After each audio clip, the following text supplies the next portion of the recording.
Every yard, every hit, every second. It's earned out here.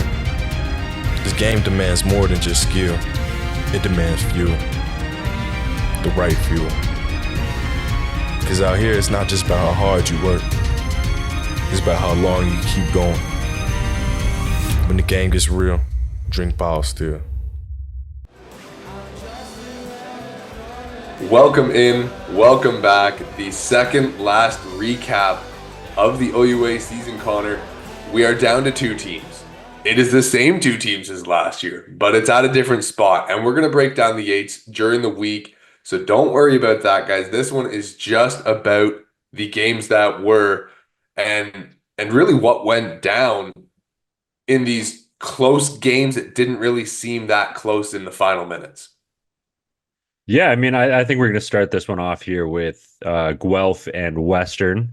But this really was, I know if for those who didn't catch this game, you're going to look at the score and go, oh, 30-19, maybe not the closest game in the world. But no, it really was, because this game going into the fourth quarter was 19-20. This was kind of, Guelph getting up and then Western coming back, but 19-20 going into the fourth quarter. And then Braden, Missouri, Wade with an absolute Oh my angry God. Kyle Brandt worthy angry run. What a Is play. there a It's going to be scepter? clipped right here. Is there a scepter Um, or something we can send to London? Because we're going to have Connor, to try I to think get it one. was I think it was four broken tackles, and two of them were like, oh, that's a pause. Like I paused with Saquon Barkley's reverse hurdle this last weekend, and that speed of athleticism. But when Braden Missouri started running through guys, I was like, oh, he's not going down. Oh, he's not going to get knocked out of bounds. Oh, he's going to tightrope the sidelines and find his way in the end zone. It was the final nail in the coffin at the start of Mm. a fourth quarter when they didn't really put anything else on the board until 30 seconds left in the game. But at 8 points after that physical run, the way Guelph had just left points hanging on the board with field goals that, you commend the team for taking points, but some of those drives have to end in sevens. And when Missouri catches that 2 yard out from Evan Hillock, I think it was an arrow route.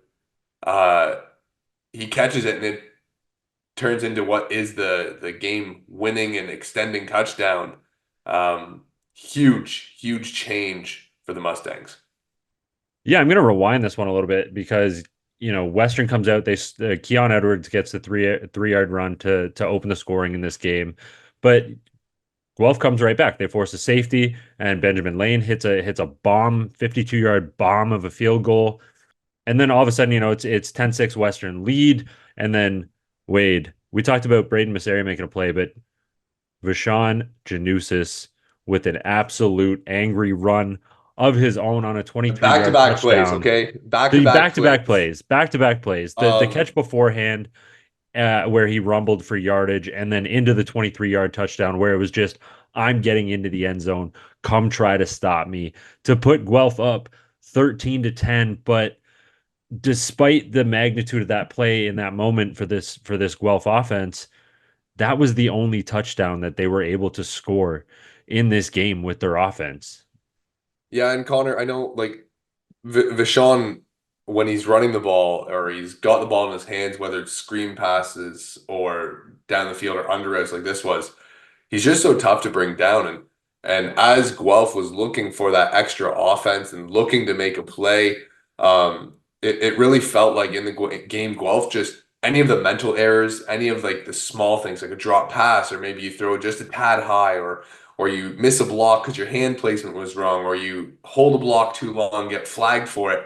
All of those small mistakes seem to fall for the Guelph Griffins. And when you're playing against the Western Mustangs, Connor, whether this is the Michael Falls Western Mustangs or the Chris Merchant or Will Finch or now we've seen here with Evan Hillock, you cannot have that against Western. No matter what team, what era, this Greg Marshall-led Mustangs team takes advantage of that. And if you give them an inch, whether it's a turnover or a missed opportunity, they take it for a mile.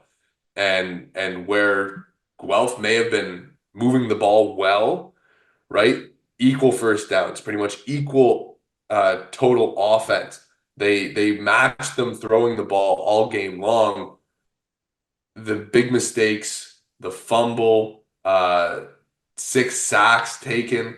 There was just so much that went against the Guelph Griffins, and it makes a difference, and it's why Western is once again heading back to the Yates Cup. Yeah, well, you talk about this Western defense a little bit, and I really want to commend them for their ability to stop what is one of the strong points of this Guelph offense, and that's their backfield. And I know the law firm of Smith, Sargent, and Malloy were missing, one of the partners there with Donovan Malloy not playing in this game, but 80 yards of total rushing offense for these Guelph Griffins, as I mentioned. And Tristan Aboud was the second leading rusher for the Guelph Griffins in this game. Isaiah Smith 35 of his own, Aboud 33, but Sargent had only 8, where McCray only 4 yards. He had a few short yardage attempts, but they were really locked down in this one. And I think this can be reversed a little bit here too. As good as Western's defense played, we talked about a little bit before this game. Western and Guelph were 1-2 in the province in rushing yards this year, and their ability to stop the run as well. They were the top 2 rushing defenses in this league, and they really went toe to toe. Guelph holding Western to only 97 yards, unusual for them as well. Yazbek still had a little bit of a day, but I want to take a pause to commend these 2 defenses, but really the Mustangs for suffocating what has been one of the focal points of this Guelph offense. Yeah, and Connor, both teams had really strong games, and it's a shame that there's only one that moves on to the Yates Cup. But Connor, Western, they're already getting ready for this next game because they have to travel on the road to the Kitchener-Waterloo area, where the Wilfrid Laurier Golden Hawks are awaiting a rematch of last year's Yates Cup. But this time it's at their home field with the new turf, with the new jerseys. They are primed for it, but they had to fight and scrap to get there with a tough win over the Queen's Gales that saw Laurier trailing until the final 4 minutes of the second quarter. Yeah, man. At the 10-minute mark, Nico Cuomo scored a touchdown, a great touchdown play from that Queens offense to put the Gales up 12-3.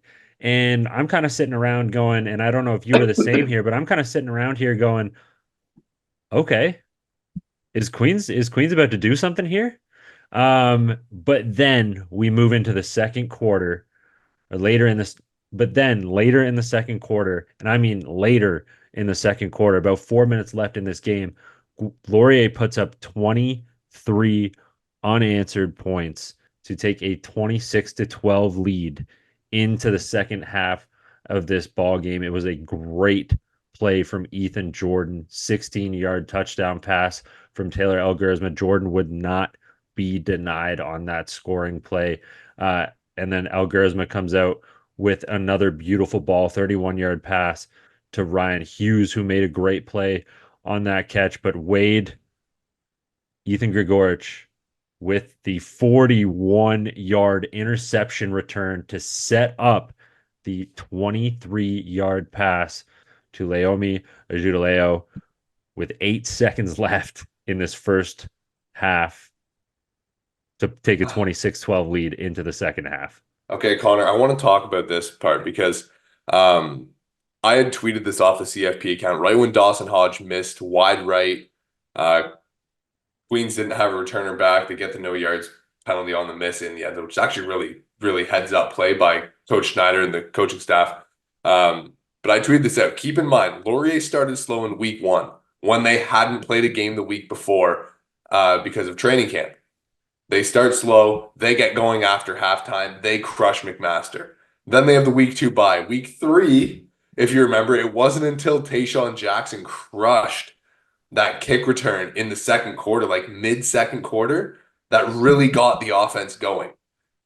Every other game, Laurier's offense has started hot, but we saw this again this week. They have the bye week last week. This week they come out, they start really slow.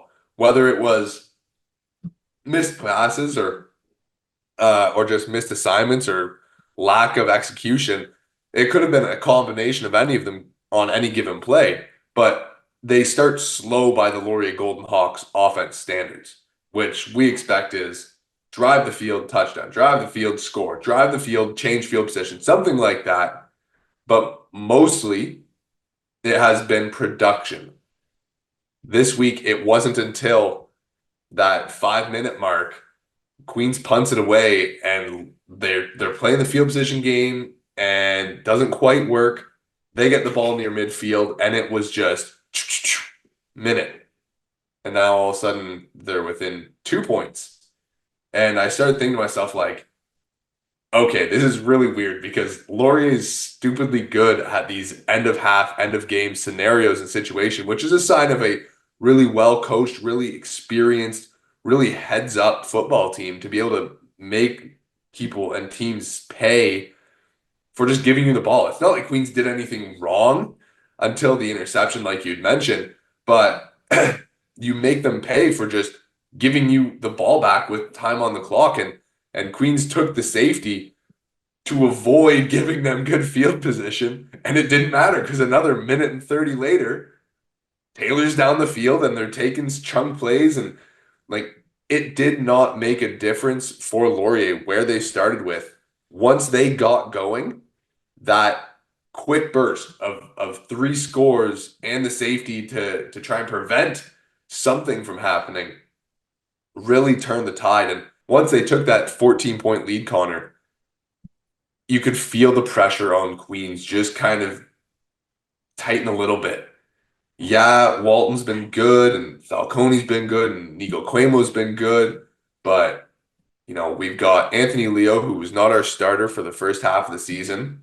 We've got Jared Cesari, who's a really good, powerful running back, but we can't seem to get him going because we're down 14 points and we don't know at the start of the second half if they're going to start scoring right away or not. Now, it ends up that Laurier really didn't do much in the third quarter, and you kind of wish if you were Queens, you could have found a way to cut into it and put some pressure on them. But the damage was done after that onslaught. Within 4 minutes, you went from up 9, so up 2 scores to down 2 scores in the blink of an eye. And with Laurier, like, how do you stop that if you're another team? That's a question that Western's gonna have to try to figure out the answer to coming up this weekend. But yeah, you're right. In this second half of the ball game, I think it was really, defined by that outburst of scoring in the second quarter. That's all Laurier really needed to do to seal this one up. They played great defensive football in the second half. I thought limiting Queens to just field goals and Tyler Mullen had a great day, 4 for 4 with a long of 49. But when you're Queens and you need touchdowns, you love seeing your kicker having a great day, but that's not necessarily what you want to be seeing, right? You want to be seeing scores, you want to be seeing, touchdowns when you're down 14. But yeah, Laurier played really good defensive football in the second half. I thought they did what they needed to do to keep this win in their hands. Sure, would you have liked to see them add a touchdown to put this game out of reach? Yeah, obviously, but can't be perfect, and they're still playing and hosting the Yates Cup coming up this Saturday. I am very, very, very excited for that matchup, Wade. Yeah, Connor, I am too. And just one final note on Queens. Like, I know we're talking about, well, they had to throw the ball, and not everyone is built the same in terms of trying to throw the ball. And while Anthony Leo had a fantastic back half of the year, and these young receivers like Logan Walton are going to be studs, I don't think Queens football is built on throwing the ball 40 plus times to win the game, right? It's the exact opposite of what we said with Ottawa of, man, Charles needs 30 touches if you guys are going to win. Well, maybe for the Queens scheme and style, that quarterback needs to have less than 30, right? That's ideal because then you can get the balance. And while the run game was not really going that well early, what Queens has usually been able to do is grind people out and eventually crease those bigger runs. With that change of 23 points by the Laurier Golden Hawks, kind of throws that game plan out the window, right? Or the pressure is there to throw it out the window. Certainly changes the outlook on the week. But Connor, we've got an exciting Yates Cup. I'm fired up for it. I am too. I am too. But we got to stop here, else we are going to do the preview episode for the Yates Cup right now, and we can't do that because we will not have an episode for later this week. So we are going to shut it off before we get ahead of ourselves here, unless you have anything else to add here, Wade. Now, I've just got to talk about our new sponsorship, Connor, and BioSteel is redefining sports hydration. And as the official hydration partner of the OUA, they're supporting the next generation of Canadian athletes. Their zero sugar, high quality products help athletes perform at their best. Check out biosteel.ca/OUA for more info. We are heading to the BioSteel Yates Cup. Connor, we will talk to you when we get there. Yates Cup just around